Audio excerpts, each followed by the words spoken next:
Hello, and welcome to The Mind of a Therapist, a podcast where we interview psychotherapists and helping professionals what they are passionate about in order to provide you with messages of encouragement and hope.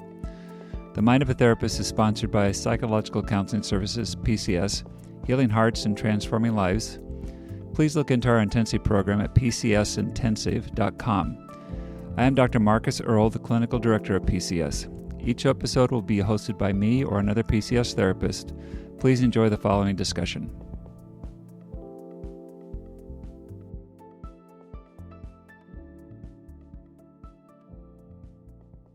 All right.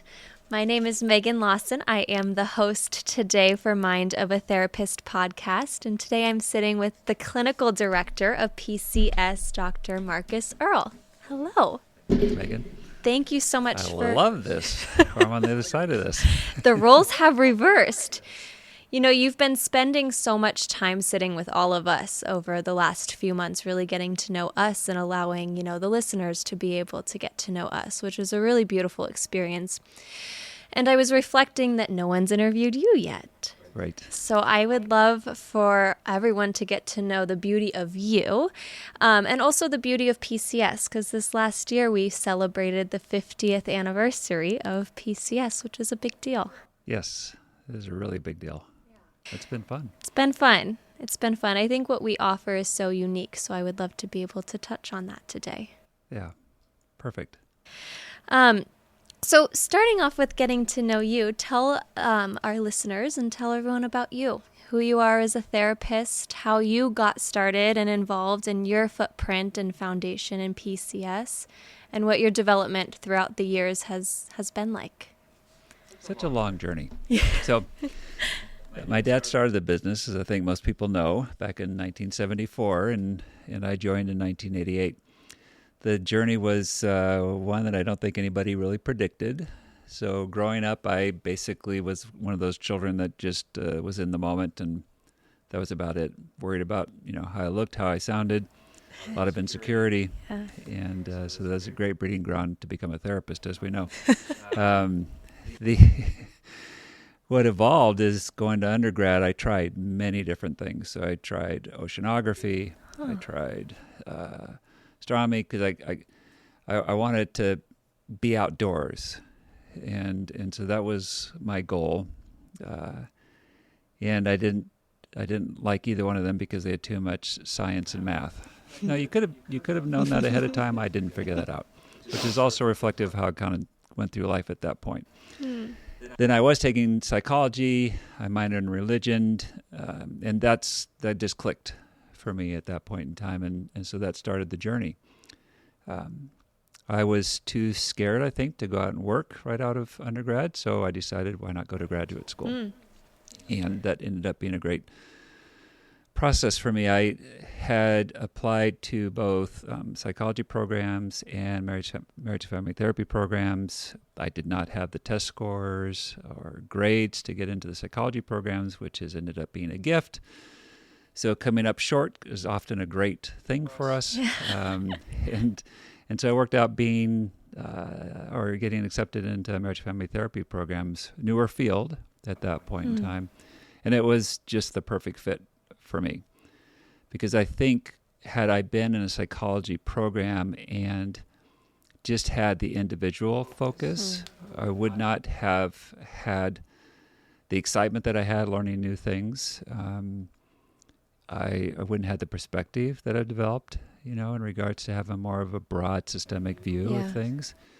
And so that training was just invaluable. And it really stretched me and was exciting because it was new. It was nice because my dad was president of AAFT at the time, which is the American Association for Marriage Family Therapists. So I got to be on a committee, got to go to D.C. because we're at Virginia Tech. And so it was a very exciting time.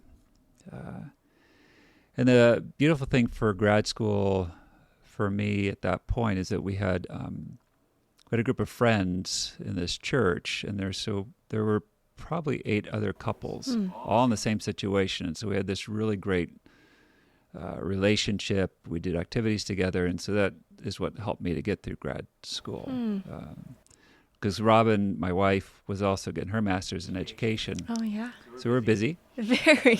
She was teaching, and I was surviving, getting through it. And so it was nice. And so I've been talking to my dad about doing work and perhaps working here, and we were talking that through. And he said, well, why don't you come out and do a training? We're having Marilyn Murray come do a training. I go, well, why not?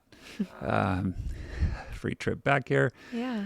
And in that experience, that was another big shift for me, because for those who have worked with Marilyn, she has you do drawings and some of the stuff that we do here. And so I did my stick figure drawings of my sobbing child, my controlling child, and my original child. And so she asked for a volunteer, and of course the student in the group, which was, the group that I had was my dad and the people that I was going to come work with. Yeah. So I have all these professionals there, and it was a bit intimidating.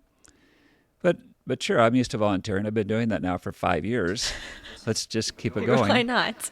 And so I put my drawing up, not thinking anything of it, and started sharing, about the sobbing child, which I had in a safe, underground and locked up. And I just crashed emotionally. So here I am with my dad in the background, these other professionals, and I'm melting down. And just noticing how much loneliness had always existed for me, because I have a busy dad, busy mom, and we just didn't slow down as a family. Yeah. Sadly, I've repeated too much of that with my own children, which has been grounding, humiliating, painful, all those things. But that moment was at least the beginning, of seeing me more fully. And so we continued to do these, quote, trainings with Marilyn, which is a training/group therapy. I see. And there with my father, so there was a good opportunity for us to open some doors. Yeah. And I think that's what's really enabled us to work together is a better knowing of one another. And that has proven to be incredibly invaluable to me, because I have to, every day working with him, keep working on myself. Right. Who am I? What am I about? And I would like to have done some of that more quickly, the growing up process, but it certainly has helped to see that it takes time. Yeah. It's not something you can just do in a moment. And so by making that what's proven to be a very difficult choice, has ended up being the best choice I could have made. So that was a kind of a quick, long journey through that. So it's beautiful. You speak of the different shifts throughout your life, and I think that also shows up in how you not only are a supervisor to a lot of us, but also how you show up as a therapist, and in noticing the shifts when oftentimes I know it's easy to not notice the shifts or to not give in to the shifts. And so it sounds like you giving into the shifts throughout these milestones and developmental moments has contributed to who you are as a therapist and who you are as a person today. Yeah, I think, the thing is I certainly have been a critique of myself most of my life, and I think a lot of us do that. Yeah. So that doesn't feel unique to me. At the same time, that critical voice is so difficult, and what I've learned to appreciate about myself is persisting. And I think that's what I'm looking for, and what I'm noticing in people is how we persist, through difficulty. Yeah. And so instead of shying away from the difficult choice, the thing that's scary for me to do, I've looked back and I said, well, I kept saying yes to things. Like I taught a human sexuality course for undergraduates at Virginia Tech. So that's a class of 300 to 500 students. And, I'm teaching sex ed to them. And so I'm standing next to a very large image of a penis, and so you had these experiences to where, one, I learned more about my sense of humor, learned that I could stand up in front of undergrads and talk about, things that, we just don't talk a lot about. Yeah. have them laughing about some things, their discomfort, and continuing the conversation.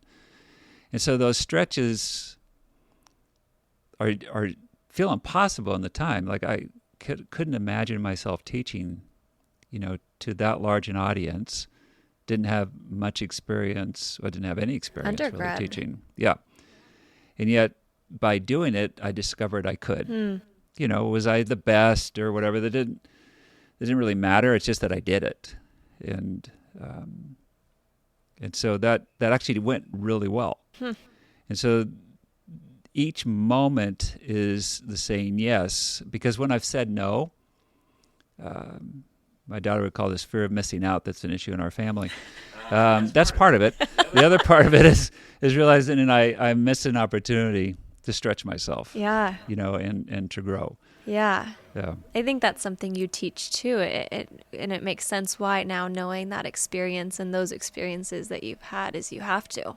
It's really hard to show up, and if you don't get curious of leaning into the hard things or challenge yourself and say yes and go in there and do that. Yeah. Especially because we ask our clients to do that same thing. Exactly. Yeah. And I think that's the other thing for me is this congruence. Yeah. Because when I've been out of congruence, I've been doing one thing and yet saying another, that just never feels right. So that kind of eats my insides doing that. Yeah. And so it has become important because, I got hooked on pornography at a young age. And, that had its life as its own for a period of time.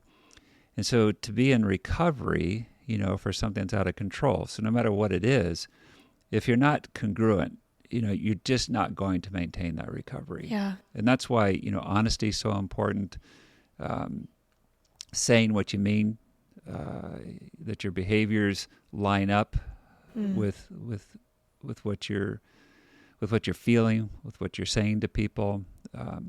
So that's important. And I know that's not true all the time for me. That's certainly not what I'm saying. I hold that as a goal because when it's off, it has really bad effects inside of me. Yeah. Because then the critical voice just spikes. Right. Yeah. Right. And I would imagine that, not being in that congruence is also not leaning into the shifts. Right. Yes. The avoidance part. That's right. Which we all have. Yeah. Nope, not doing that. I love the congruence and, saying what you mean, and both personally and professionally, and then also showing up that way with your clients too. Yeah. I think that, for me too, if I'm asking someone to do a hard thing, then I can't really have that avoidance part taking over in my own life because it does feel icky. It does feel gross. Yeah. And I think that, here at PCS, we get to see such shifts in people weekly that it's a reminder of having to have that congruence in our own life too. Yeah. That is, I have a number of things that I love, about this place. And that'd be one of them, is to start the week and to say, wow, let's see what we can do here. Yeah.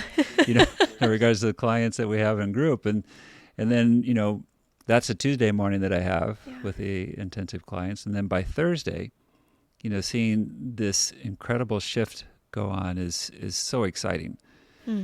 Then the other piece for me is that I get to sit with each of you, because most of the time we've had this, supervisor, intern type relationship.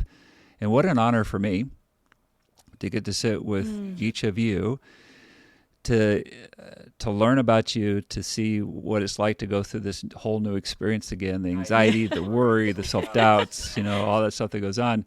And then just to watch the confidence evolve over time. And what's always most special to me is to get to know you guys as people. Because as you know, that to me is at the core of being the great therapist, is who we are as a person. Yeah.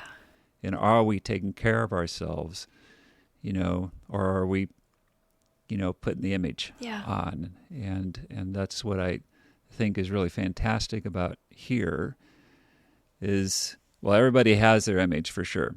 I think that we work really hard at growing ourselves as people. And that's deeply meaningful to me and very exciting to be in an environment like that. Motivating. Yes. Two things came up for me when I heard you share that. One of them is I was once told, behind every good therapist is an even better one. So I think that speaks to the ongoing work. And the other thing is I was reading this book through the IFS lens, and it talks about how sometimes therapists will show up from their therapist part. Right. And while it's so beautifully and well intended to show up from that part, it's still not authentic. It's still not congruent. And so I think that really speaks to the importance of developing yourself as a person and then bringing that to the room and bringing that to your relationships. I mean, we certainly have had experiences here where therapists have come for their own therapy. Right. And those that can put aside that I'm a therapist, they do amazingly great work. The ones that have a harder time, then they seem to be busier critiquing what we're doing or not doing, and less helpful, I think. Yeah, and it's hard. Oh, I just remember in couples therapy, having this dialogue going on. Well, is she going to ask this, or are we going to do this, and keep trying to quiet that. And I think at one point in time, I stormed out of a couples therapy, saying, I'm done with this. That is shocking to hear from you. I know. I have lots of shocking things. That's one of them. That's why we're doing this. Yeah. Because I just had reached my limit in that moment, and so I did what I do. I seized control back in the situation, in quotes, because I didn't really have any control in that moment. I was just embarrassing myself again. But that's that dynamic inside of me. It serves me well, to be in charge and to go after things. But in my relationship, not a service, and so I was uncomfortable with what we were talking about. And my wife, Robin, wasn't changing the ways that I knew she needed to. And so I was reaching a dead-end street that you meet when you have that type of attitude. And I got fed up and I walked out and then had to come back. And you did? Next time. Yeah, well, I don't think I came back that time. It was right at the end. Oh. I waited till the next session, gave myself plenty of time to percolate and feel worse. Right. Shame's powerful. Right. Fun. Yes. But you showed back up. I showed back up, yes. Yeah. That I will do. Yeah, that's not surprising. The walking out's surprising, but you showing back up, not so much. Not so much. We've been referencing and pointing at the intensive program. And, I've gotten the opportunity to listen to all of the other interviews that you've done with our team and the other therapists. Yes. And each one of us will somewhat hint at the intensive program, but we haven't really gotten the opportunity to fully discuss, the beauty that is our intensive program. Yeah. It is such a unique it brings so much emotion to even think about our intensive program. It's such a unique opportunity, offering over 70 hours of therapy, almost a year and a half's worth of individual therapy condensed into a week. And, my experience of the intensive program is how thought out it truly is, going from anywhere from the therapists that are chosen to be on each client's team to the groups and the structure of the groups, from heart math on Sunday to emotional regulation on Monday to mindfulness. It just feeds off of one another so well. And so I would love to talk about the development of the intensive program. I don't know how it got started, why it got started. I know it's been 50 years, yes. But I just would find it so fascinating to discuss the development of that and what it is today. Yeah, so thankfully I'm not too old to forget everything. So I'm glad we're doing this now and recognizing it's just my perspective. What was happening at the time is that my dad was seeing clients, and he had, at that point in time, was kind of a unique way of going about it, that he would usually have a team helping him with treatment. So if he saw a couple, they'd been farmed out to individuals. Stuff that we view as kind of standardized now was not standardized then. Typically, therapists would kind of do it themselves.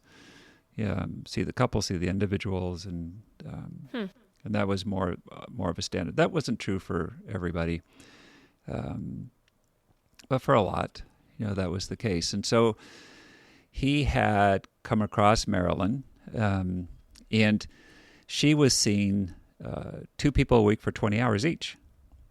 So her work week was 2 clients that she would see 40 hours, but 20 hours with each one. And so she was doing this intense work. And if you know Marilyn, it's just how she does things. Yeah. She had her chair, a little rocking chair thing that she sat on the floor, had people literally on a mat, and would just take you deep. And she has that type of personality. So he would refer people that he knew needed more work on their trauma to go see her. And they'd come back saying, wow, that was life-altering, a big shift for me. And then she was paying attention to what we were doing, and the way we would use a team to treat people. And I actually give her credit for kind of kickstarting things, like second step, if you will, to where then she would bring her clients, she'd come with them, and we would do a team type treatment with them using the resources we had here. And we go, wow, this is kind of cool. This works really well. And so we continued to experiment with different things. And I think we started with like 3 days, perhaps 4 days, mixing it up. Marilyn would come out different times. And so that was the beginning of that process. It's been over 30 years now of doing this thing. And so you have my dad, and his entrepreneur, go forward at all costs, just do it, right. Which is invaluable in a developmental process. That's right. You have Marilyn, who is not going to let go of her model, is not going to let go that has to be deep, Yes. And it's a non-negotiable. These are the things that have to happen. So you have that strength of that personality there. Yeah. And then you have me, who's young, Yeah. and honestly a bit overwhelmed and scared about the whole How thing. old were you? I started when I was 27. Yeah. So this would have been, if it's over 30 years, like 31, 32. So Wow. yeah. So I'm blown away, and here we're charging a chunk of money. I'm going, I don't know that I can ask people. My dad's not thinking anything of it. And for them, it's just what you do. Yeah. And so it was a stretch for me to begin with. And I don't know what really clicked for me. I think it was probably having, 3 or 4 experiences where people were really shifting and going, wow, this just really works. And then it all fell together, for me. And so what's turned out to be strengths that I have is the ability to take a lot of information in, look at the broader picture, which is why I'm grateful for the MFT background, the systems thought way of thinking about things. Right. And let's sift around inside and come up with ideas. And then listen to other ideas. My dad had ideas, Marilyn had ideas, the therapists we were working with at the time had ideas. And so, really the beauty of this process is it's one that's been developed, over time. People could say curated, and I think there's truth to that. Another thing that I'm grateful for is that I have been able to listen. I have been able to take in a lot of information, pay attention to my resistance, quiet my resistance. Because I get scared and overwhelmed, and then I kind of shut down, Yeah. But just to let it take the time it's taken. Yeah. Certainly I've had people say, well, you forgot about this. Yes, I did. And then be embarrassed again. But we come back to it, Yeah. So The development of the intensive program, it went through those same shifts too. yes. And there's something unique about, I never knew that story. How special is that? There's something so unique about, the condensed time. You're here for X amount of hours, Saturday through Saturday. And you're going from session to session to session where there's not really room to escape. You surely can try to escape the uncomfortable feelings that are getting brought up, but it's pretty hard. And so I think that the shifts will happen one way or the other this week during the week of the intensive. Yeah, as long as people choose to keep coming, Yeah. then it is, because the reason we do it the way we do is because I think what I know is our desire is to really get to know somebody. Yeah. That is the point of the whole process. is to get to know the individual across from us. And so that takes a lot of effort, a lot of listening, a lot of paying attention to, like if you or I are on the team, paying attention to what you're picking up on, what I'm picking up on, blending those things together so that we can have as complete a knowing of somebody that we can have to help them to have a complete knowing of themselves that they can have at this moment. Yeah. And there's something about, people, because we experience this in group in the morning too, with this trepidation about it, but also this willingness to be known. And then to find out, oh my goodness, this feels really uncomfortable and really good to be known. That both of those things are true, is that I'm way out of my comfort zone right now. Yeah. And this feels so different and so good. Scared, good, anxious, good, and healing and soothing. But gosh, I just yelled, at my abuser, and I feel better. I was just enraged, and I feel better. I just broke down and sobbed about how overwhelmingly painful that must have been for this really young part of me, and I feel better. It's stepping into those places that are so scary to step into because we're fearful of losing it. And that's why I talk about times where I've lost it. Yeah. I've number of examples about that. And people would not view me as a person that loses it. Like, you're surprised I walk out of a couple. But that happens to all of us in some form or another. And I've just found out that I'm always okay on the other side of losing it.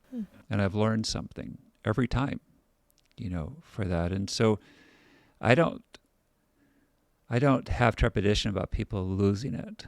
I'm actually looking forward to them doing that in some form or another. Yeah. And the way they need to do that for themselves. Yeah. Because I can remember in this growth process with my parents, here I'm an adult, I'm 50-something at that point in time, and hearing this really desperate voice coming out, would you please hear me, would you please see me? And they were working at it. It's just what I needed was something I needed to give to myself, but I kept looking to them, even at that age, and so hearing this really young voice is like, and I was losing it. Super helpful. Oh, well, there you are. So there's another part of me that I tucked away. Yeah. To have a rage part come out, and to hear myself yelling and saying things that were not nice, necessary, but necessary. And okay, you got that voice. So good for you. Have that strength. You've got that energy inside of you. And that's what I think, is what we're offering here, is that opportunity to experience these diverse people that we are, and hopefully create an environment where it's okay and ideally safe to have those experiences. Because once we do, then it's like, okay, I'm going to be okay. I got to kind of wrestle with the part that wants to say, well, that was not okay. But boy, it sure feels good, so must be okay. Right.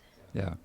Yeah, and it's okay to stay falling apart. And I think going from one session to the next, we don't have to tie it up in a pretty bow.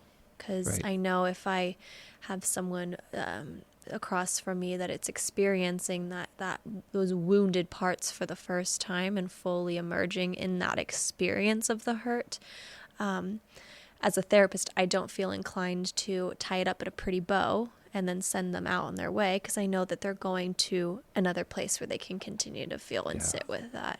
Yeah, that's marvelous. And it's so unique. It's so unique. It's so special, and it's so beautiful. And it's not scary for us as a team to sit across from that, because I think we've all experienced that. I've experienced that. I'm hearing you've experienced that, and know that we're okay. Well, if we get scared, there's a problem. Yeah. Because the client's going to know that. That's right. Hence the congruence, right? Right. And I think, when that happens, because it does, I think what we're doing is talking to one another about what we're anxious about or scared around. Yeah. And so we use our team here, our friends here, colleagues to to get ourselves grounded again. Mm-hmm. And if we can't, okay, what's that about? What's going on with us that we can't? Mm-hmm. And to not make it about the client. Yeah. Our focus is, okay, what's happening or not happening with us? What do we need to pay attention to? Mm-hmm. What's getting triggered, and needs to be worked through for ourselves. So that's wonderful. Yeah. Yeah. And that speaks to then the team approach of the combination between the condensed hours that Marilyn found to be really effective, and then the team of approach that Ralph found to be really effective. Yeah. Yeah.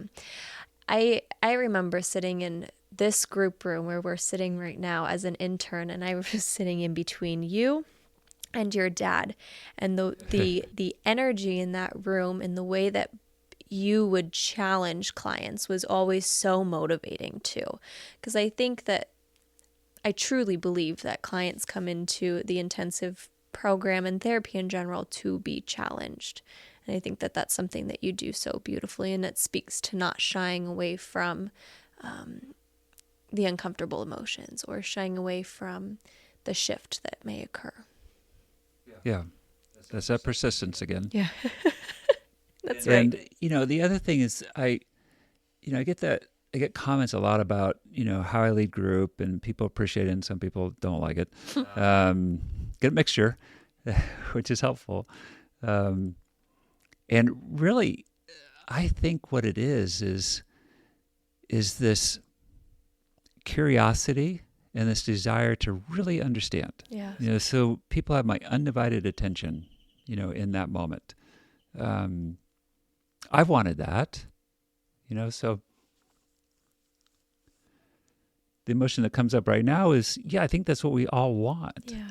So since I want it, why would I not assume others wouldn't want that? And how could I honor anybody greater than to give them my undivided attention? And so what comes from that is that by just being a human being across from another human being, with the training and experience that I have, then I get to trust the training and experience because I've hopefully let somebody know that I'm here with you. Yeah. I'm really paying attention, really interested in what's going on with you. Because boy, when somebody's done that for me, that's been shifting, to use that term again. That has shifted me when somebody's given me that undivided attention. Yeah. And we don't have that a lot in our world right now. Yeah. To know that you can go through it again, experience that hurt again, but to know this time you're not alone. Yeah. Yeah.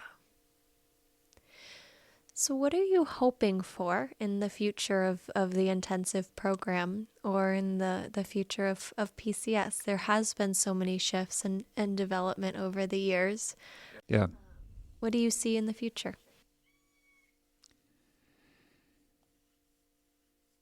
Some of what's happening right now is that the community here becomes even more of a community, to where people, like our therapist here, that there's a equal valuing of one another. I certainly, as you would know, want each of you to be confident in what you do, which is great. I just don't think that our confidence in self needs to come at the expense of another.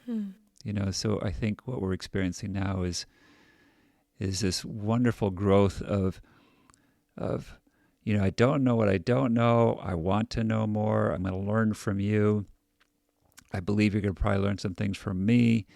So there's this mutuality that's happening that I think is absolutely incredible, and it's going to provide another jump in what we offer people just by that occurring. I'm not saying that wasn't happening at all before. I'm just saying it's happening now in a way that's I haven't experienced previously, and so I'm super excited about that. I don't know exactly all the steps that's ahead. We've been learning this emotional transformation therapy, this ETT, so that's a new thing. And so I know that we're going to be good about keeping up with what's new in the field that hopefully makes treatment more effective, more efficient. And so that's always going to be important. to stay on top of, changes in laws and ethics and all that stuff. So there's a lot to pay attention to. Most exciting part is what's happening internally for us. That's what I get most excited, because I know that results in better client care. So that's the biggest thing. And then I have a longer term plan, as you would know, is that, I'll be here for a time. It's going to be a good amount of time, but it's not an indefinite period of time. And so watching and cultivating, leadership amongst you, this group that's with us now, hopefully, to where PCS continues far beyond, a Ralph or a Marcus. It was a transition that I was intentional about a long time ago. I don't remember, is that it needed to be PCS rather than Earle. That's not dishonoring of the Earle dynamic. It's been a part of this. It's honoring both that and all the contributions over time of the therapists that have passed through PCS.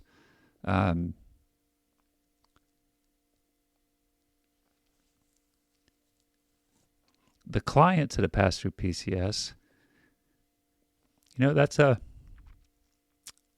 entity.